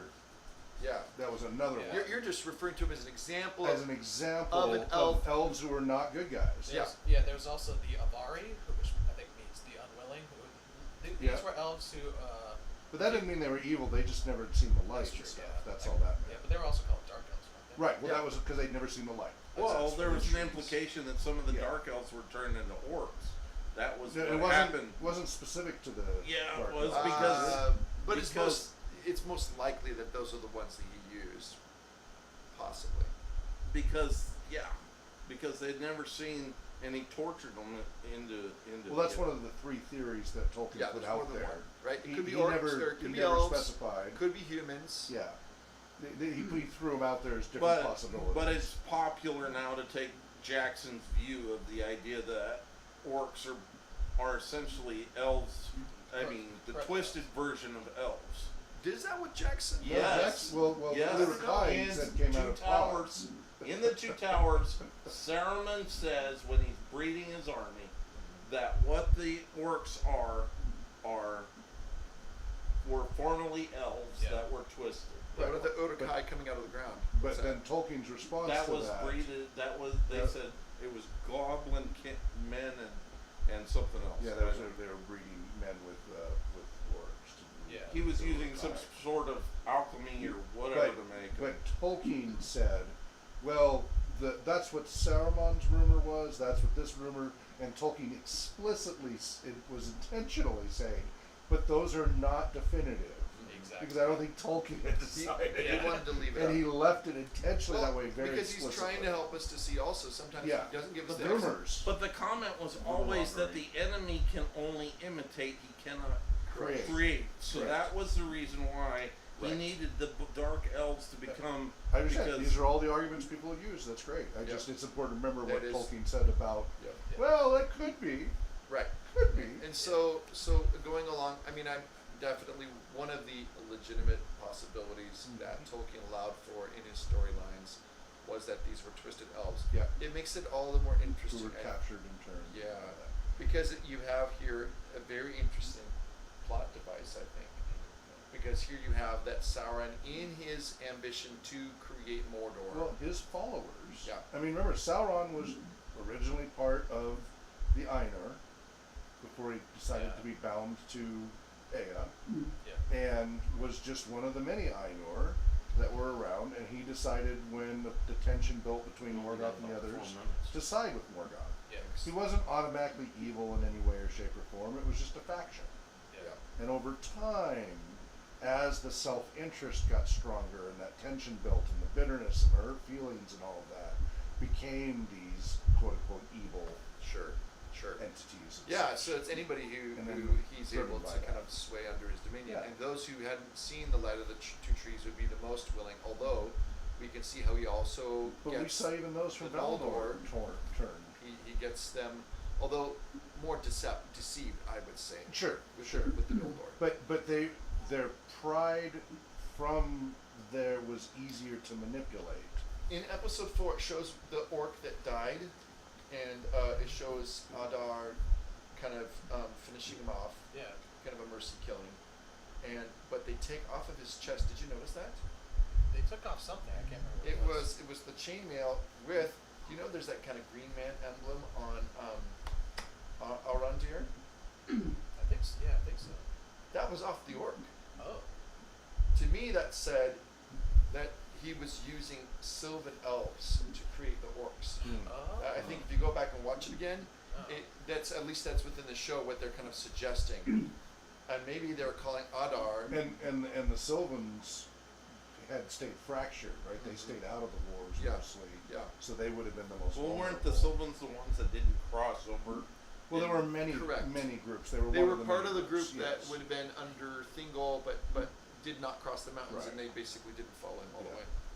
They kind of like got left behind. And they fade to nothing, right? They're basically gone after Valerian goes. Right. Yeah. Do you want to move on to something else? Yeah, we can. We'll have to just wait and see what Are the you next feeling episode like we're is. beating this dead horse, are we? Well, no. It's just we only have. But, We still have the letters and stuff. Yep. Yeah, you should definitely. Just looking out for you. Poor Brian's gotta go though. Yeah, Oh, you that's guys true. are going to carry on, but I'll listen Oh, in. But yeah, so do you want to borrow my copy? I don't know Sure. if you know where yours is. Yeah, no, mine's all back at the house. And just a reminder that what story we're are on we 205. Yes. Yeah, so you guys carry on. But I would agree. Just my last comments is that I'm kind of I'm with Anthony in the sense that I'm actually more optimistic because of the fact that they can change. The plot might end up getting better if we see that it works out. Yeah, hope The so. real key thing is, are they getting the characters right? Is the setting good? Setting's Yeah. good so far. Characters, it's kind of up in the air, so Yeah, we'll have to wait I and see. agree. I agree with that. Yeah, it's I a don't know. mix. I don't It know. has potential still. I think. They haven't I'll ruined it listen yet. in. So Okay. Wheel of Time they butchered badly. Yeah, but it didn't This take one much. still has potential. Didn't take much to butcher it. So, okay. Anybody else want anything else before we jump into Tolkien's letters? Chris? Gary, either one of you? No, Not in particular. other than that, I thought Elrond was a real dweeb, but Yeah, yeah. yeah, it's just, his character didn't match at all my. Well, again, we got a few thousand years of potential growth. So, Oh, sure. Yeah, true, that's true. anything else? That's Okay. it. All right. Shall I go ahead and read this one then? Since Yeah, you you can handed me the book. Well, I have my cell phone. Yeah, I mean, yeah. So, 205, from a letter to Christopher Tolkien, 21st of February, 1958. Christopher Tolkien, now a university lecturer at Oxford, gave a paper to a society at St. Anne's College on, quote, barbarians and citizens, end quote. His subject being the heroes of northern legend as seen in different fashions by Germanic poets and Roman writers. His father was present at the reading of the paper. I think it was a very excellent performance. It filled me with great delight. First of all, because it was so interesting that, after a day for me of unceasing labor and movement, I never desired to close my eyes or abstract my mind for a second, and I felt that all round me. And secondly, because of parental pride. Not that I think that this sensation is really one of the whelpsa pavloon at all. I have no idea what that is. It is a legitimate satisfaction with the least possible of egotism in it, there is never none, to feel that one has not wholly failed in one's appointed part, and has paid forward at least a part of the debt one owes backward. It was enormously successful, and I realize now why you hold audiences. There was, of course, life and vividness in your phrases, but you were clear, generally unemphatic, and let your stuff speak for itself by sheer placing and shaping. All the same, I suddenly realized that I am a pure philologist. I like history and am moved by it, but its finest moments for me are those in which it throws light on words and names. Several people, and I agree, spoke to me of the art with which you made the beady-eyed Attila on his couch almost vividly present. Yet oddly, I find the thing that really thrills my nerves is the one you mentioned casually, Attila. Without those syllables, the whole great drama both of history and legend loses savor for me, or would. I do not know what I mean, because aesthetic is always impossible to catch in a net of words. Nobody believes me when I say that my long book is an attempt to create a world in which a form of language agreeable to my personal aesthetic might seem real. But it is true. An inquirer, among many, asked what the j.r.r. was about, and whether it was an allegory. And I said it was an effort to create a situation in which a common greeting would be Ellen sila lumen omentielmo, and that the phase... Sounds almost a little bit. You're pushing almost like sounds a little Italian almost. Italian. and that the phase long antedated the book. I never heard any more, but I enjoyed myself immensely and retired to bed really happy. It was obvious that the ball is right at your toes, so far as the total sphere of the academic world is concerned. Actually, I think of vast nobility and importance. So we've got footnotes 1 and 2. Did you pull those up, or you want me to? Yeah, I pulled them up. I can Okay, pull it up. wanna read So, those footnotes? footnote 1 says that Christopher Tolkien said in his lecture that in the host of Attila there went men of many Germanic peoples. Indeed, his name itself appears to be Gothic, a diminutive of Atta, which means father in Gothic. And then number 2, the phrase Ellen ciel lumen omentielvo means a star shines on the hour of our meeting. And that comes from Lord of the Rings, Book 1, Chapter 3, Fellowship of the Ring. The reading in the letter Omentielmo is the same as in the first edition of the book, but Tolkien later changed it to Omentielbo. The Elvish language Quenya makes a distinction in its dual inflection, which turns on the number of persons involved. Failure to understand this was, Tolkien remarked, a mistake generally made by mortals. So in this case, Tolkien made a note on that the Thane's book of Minas Tirith, one of the supposed sources of the Lord of the Rings, had the reading Omentielmo, but that Frodo's original quote-unquote lost manuscript probably had Omentielmo, and that Omentielmo is the correct form in the context.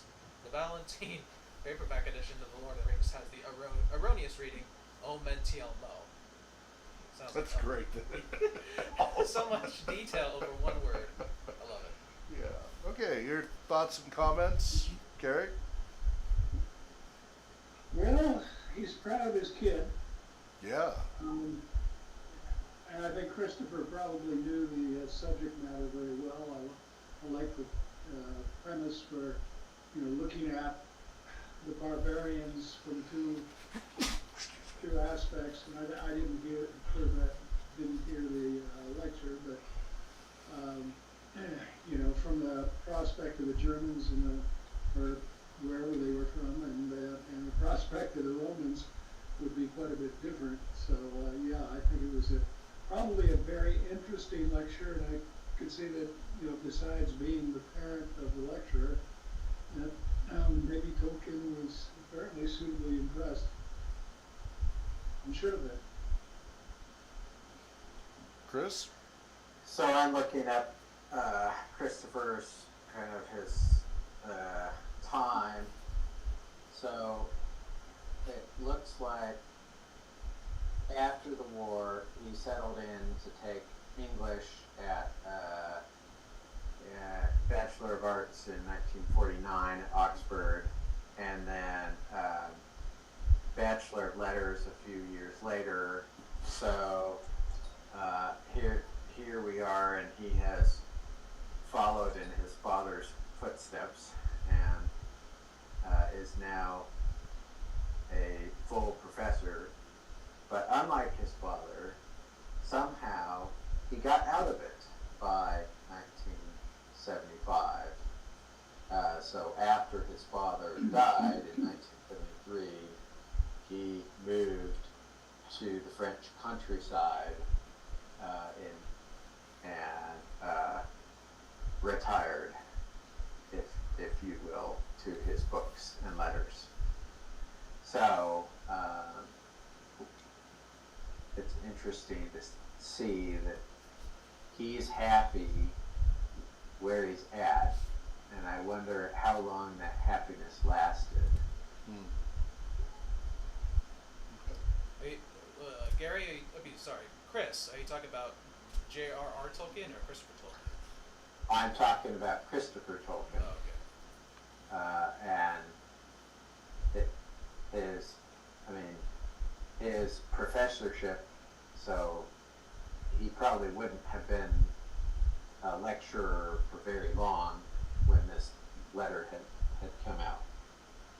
A few years at most. So 1958. Corey, anyway?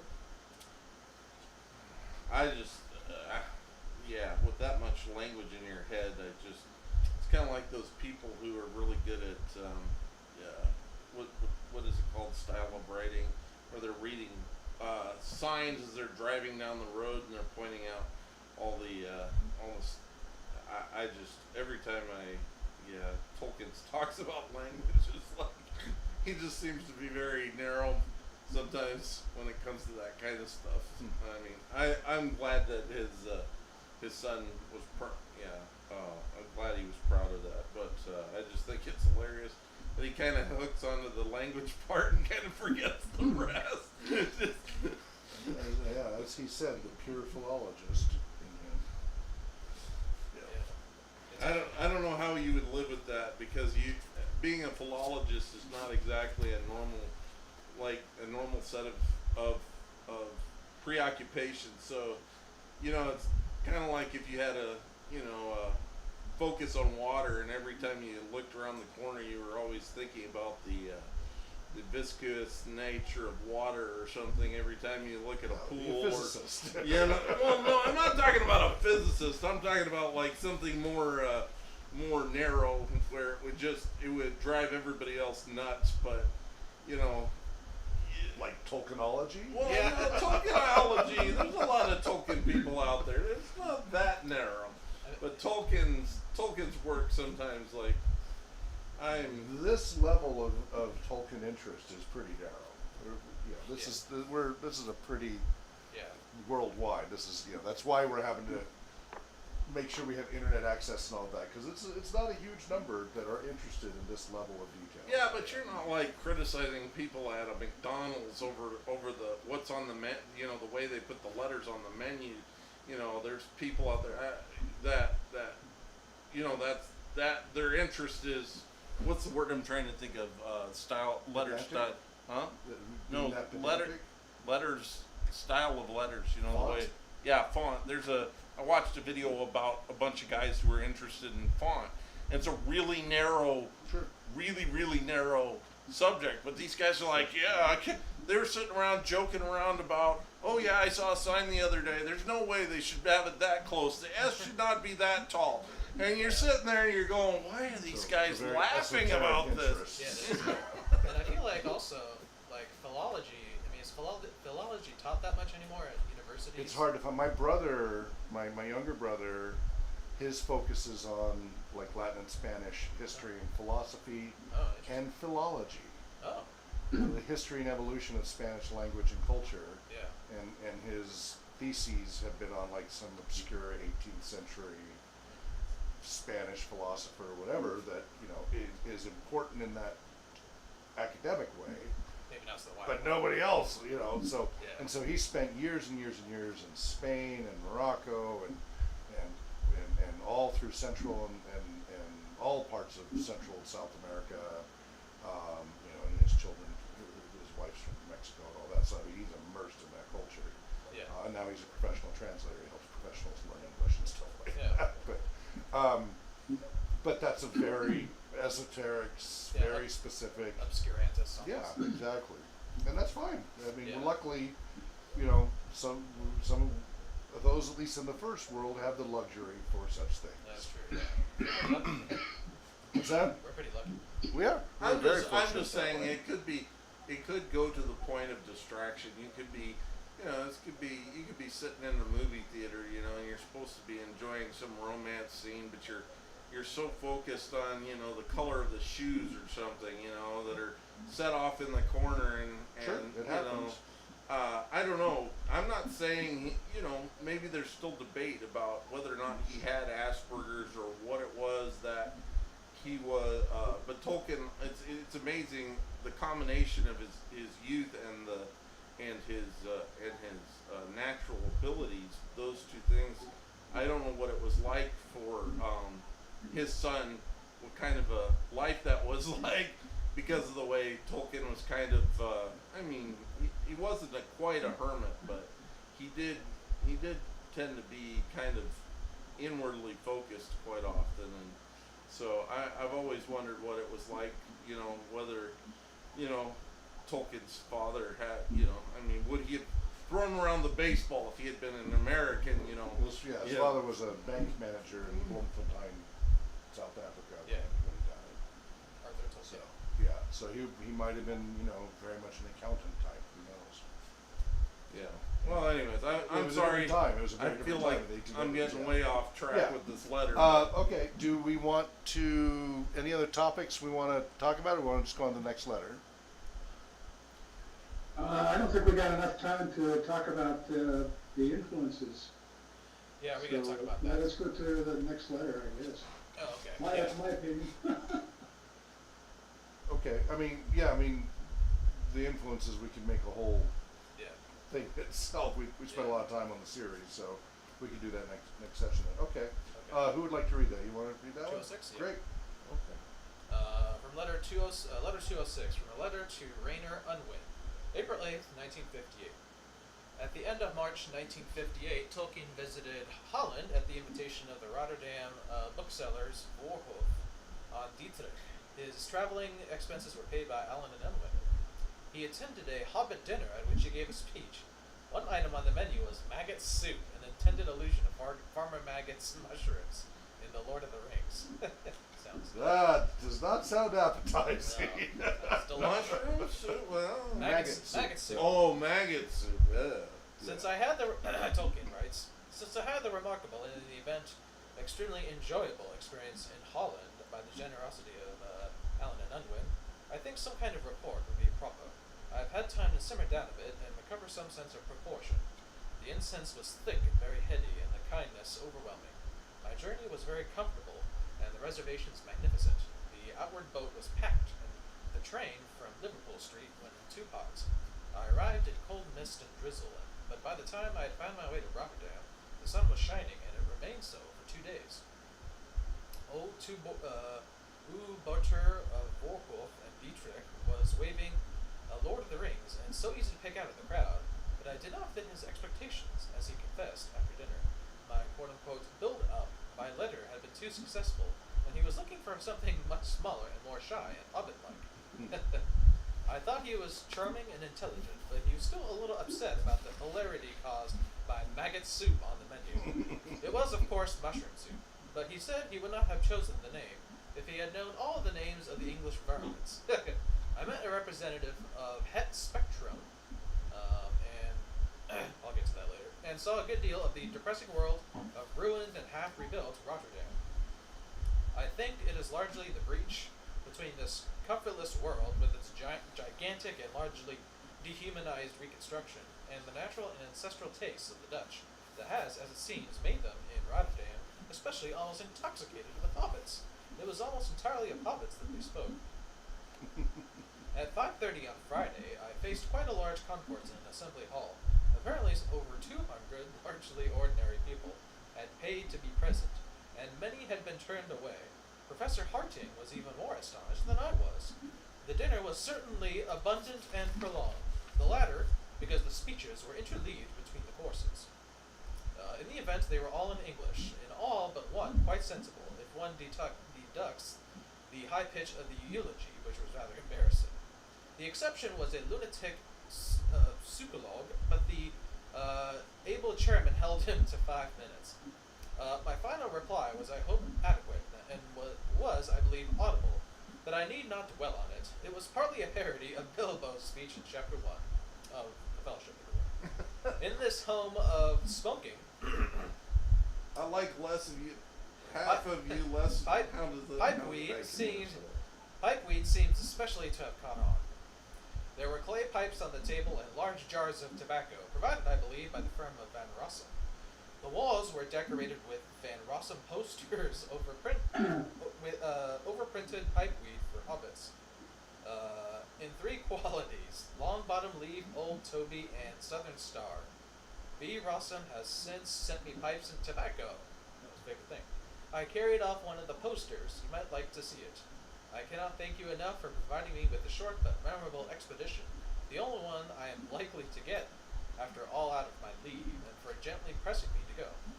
And the notes for the letter 206, 1, the publishers of the Dutch edition of The Lord of the Rings, 2, Professor Pitt Harting of Amsterdam University, a friend of Tolkien for many years, and 3, see further biography, pages 225 to 226. The biography of Tolkien. Okay.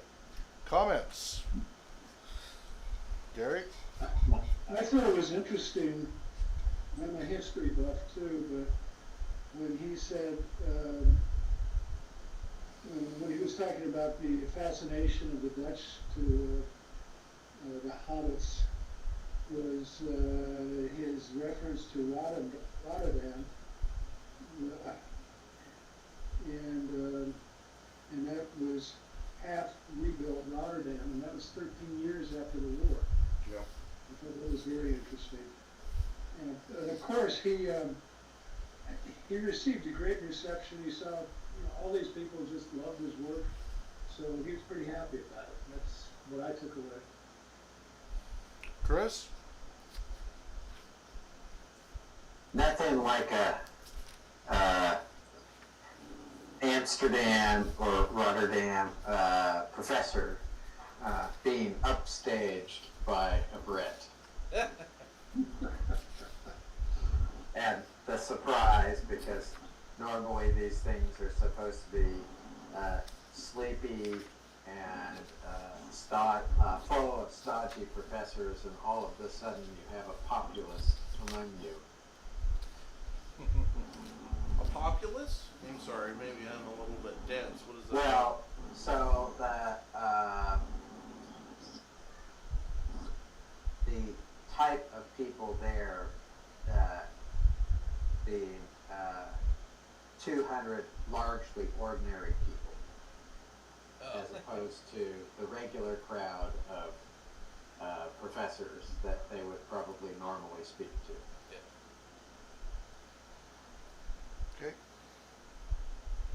I'm sure Tolkien was tickled pink by this invitation because I bet when he was writing The Lord of the Rings, he was probably very much in doubt as to whether the book would even get finished, or even outright published, or even be successful. And to be able to live long enough to see this kind of success and positive reception must have, like I said, tickled him pink. I think The Lord of the Rings got so popular in his lifetime, the books, that I think he had to take his name off the phone book. And once he retired to the south coast of England and just lived a quiet life with his wife until she died. Well, he must have been somewhat self-aware that his hobby was a bit odd, but he had the I don't know, cross current, I don't know what the word I'm trying to use, but all these weird things that lined up perfectly, and his hobby seemed to be if I use the word novelty, that sounds a little bit too far, but there's almost a sense of it was new. It was definitely not something that you saw a lot of. I mean, he was kind of like one of a kind. There wasn't really anybody else doing what he was doing. Still, every time you see, I've said this many times, every time you see a critic, it says, the next Tolkien author, the next great Tolkien author, blah, blah, blah, Yeah. blah. But none of them started with the language first, Yeah, exactly. right? They bolt in languages and all this other stuff, but Tolkien, it literally started with the language first. Right. And trying to, as he just said in the previous letter, like, give it a place for the language to live and breathe and Yeah. change and grow. I've not come across any other author he just broke all the rules as far as what you're supposed to do for writing, Yeah. for fiction and Well, that's such. because most authors are looking for some sort of escape. Tolkien was deeply in language in a way that was very different than the modern novelist. The modern novelist isn't looking to try to expand the language. I agree. Some authors do write to escape other authors because they feel they have something to say, and there's a lot of different motivations for people, right? No, I wasn't Yeah. saying that. Yeah. I'm not saying that they couldn't have that motivation. All I'm saying is that expanding the language is not one of the motivations that usually Right. begins Why they write the books, yeah. Right. Exactly. So that's what makes him distinctive, if not completely unique, Yeah. in writing. Because is anybody aware of anybody who has ever written a work of fiction based on just trying to build and make a language living and breathing as the root, as opposed to doing it the other way, where you create a story in a place and then you add language, and like that's what everybody There else might does. be, but Yeah, I was it's just not saying, popular. it's somewhere out there. I'm just curious if that has ever happened. Nobody knows that it exists. Yeah, so. maybe some professor somewhere does. So Yeah. I've always wondered about that. Yeah. Okay. Do we want to squeeze in one more letter, or do we want What to time call is it there? It's 2:53. We've got the next letter is reasonably short. So do you want to do that? pages? Yeah. It's less than a page. Oh, Do okay, you want to read that's it? fine. Or who would like to read the next one? I can read. 207. Okay. If you'll Yeah. let me borrow the book. Sure. Right. Yeah. Go ahead. Right there, 207. Negotiations were proceeding with the American Film Company. Okay, sorry. Gotta start over with the date here. That's okay. 8 April 5th, start over. 8 April 1958. Gotta get used to that. Yeah, from, alright, let's start over once more. That's okay. Number 207, from a letter to Rare Unwin, April 8th, 1958. Negotiations were proceeding with the American Film Company. The synopsis of the proposed film of The Lord of the Rings was the work of Morty Grady Zimmerman. This is not the same Zimmerman that does music nowadays. I would guess not. That's a long time ago. Alright, sorry, I didn't mean to get off track. Zimmerman's storyline. Of course I I get busy on this at once now that Easter is over and the Dutch incense is dissipated. Thank you for the copy of the storyline, which I will go through again. I'm entirely ignorant of the process of producing an animated picture from a book and of the jargon connected with it. Could you let me know exactly what is a storyline and its function in the process? It is not necessary or advisable for me to waste time on mere expressions if these are simply directions to picture producers.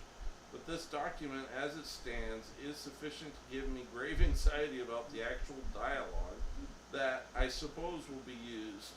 I should say Zimmerman, the constructor of this SSL Storyline. storyline, is quite incapable of excerpting or adapting the spoken words of the book. He is hasty, insensitive, and impertinent. Ooh, boy! One sit down with the guy and he's already, or was it in the mail? Were they conversing over the mail? Wasn't that what they just said? He does not read books. Well, that right there puts him in the wrong end for Tolkien. Yes. Seems to me evident that he has skimmed through the Lord of the Rings at a great pace and then constructed his storyline for partly confused memories and with the minimum of references back to the original. Thus he gets most of the names wrong in form, not occasionally by casual error, but fixedly, always Boromir for Boromir, or he misapplies them. Radagast becomes an eagle. What? What? The introduction of the character and the indications of what they are to say have little or no reference to the book. Bombadil Wish comes in with a gentle laugh.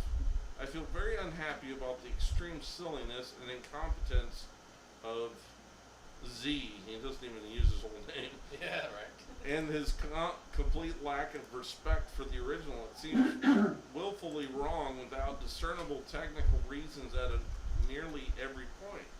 But I need, and shall soon need very much indeed, money, and I am conscious of your rights and interests, so that I shall endeavor to restrain myself and avoid all offense. I will send you my remarks, particular and general, as soon as I can, and of course nothing will go to Ackerman except through you, with at least your assent. He didn't sound very happy in that letter. Oh boy. Yeah. Don't mince words. Yeah. John, tell us what you really feel. Yeah,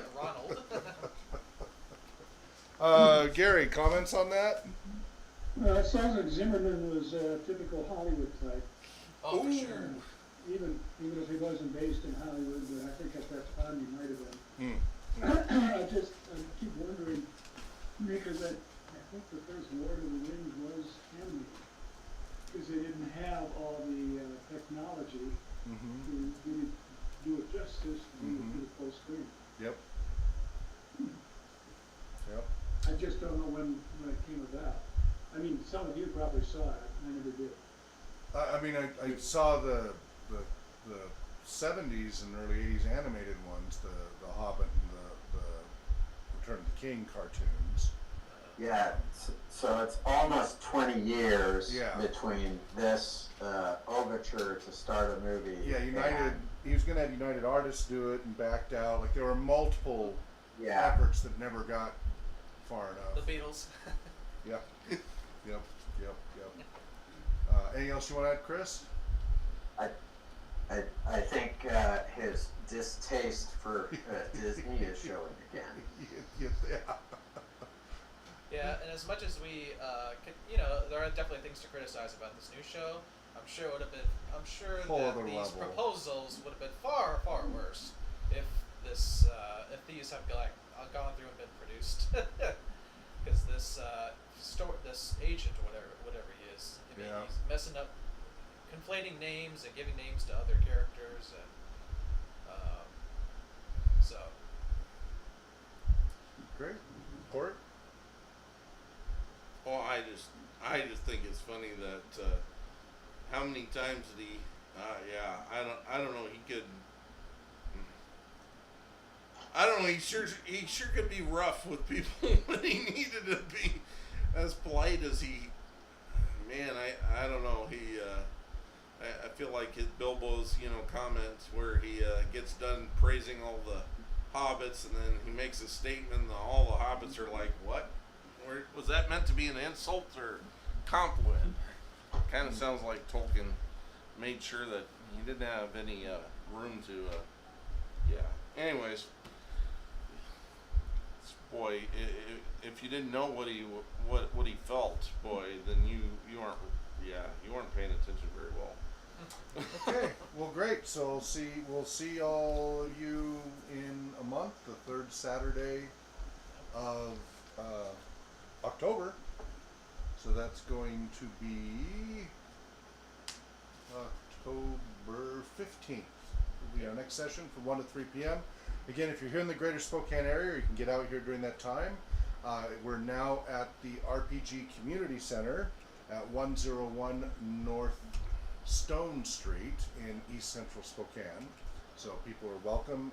Just make sure you check in with receptionists and say that you're here for Tolkien Society, and they'll lead you upstairs. And of course, when you leave, make sure you sign out. Those who can't make it in person, of course, Chris and Gary, but others have joined us remotely from the UK, Italy, and elsewhere, Finland and such. So if you want to join us remotely, just email tolkienscholars@gmail.com, and we can give you instructions on how to join the video platform that we have here to join that way and join in the conversation. It is a global conversation that we have, and time zones can be a challenge, but sometimes people actually make it when it's the middle of the night. We really appreciate that. And you can catch our meeting notes and links to all of our previous meetings at tolkienscholars.org. The videos are at youtube.com/Tolkien Scholars, going all the way back to 2005. And we're on Twitter at Tolkien Scholars. So wherever you may be well, and Namadia. Namaste.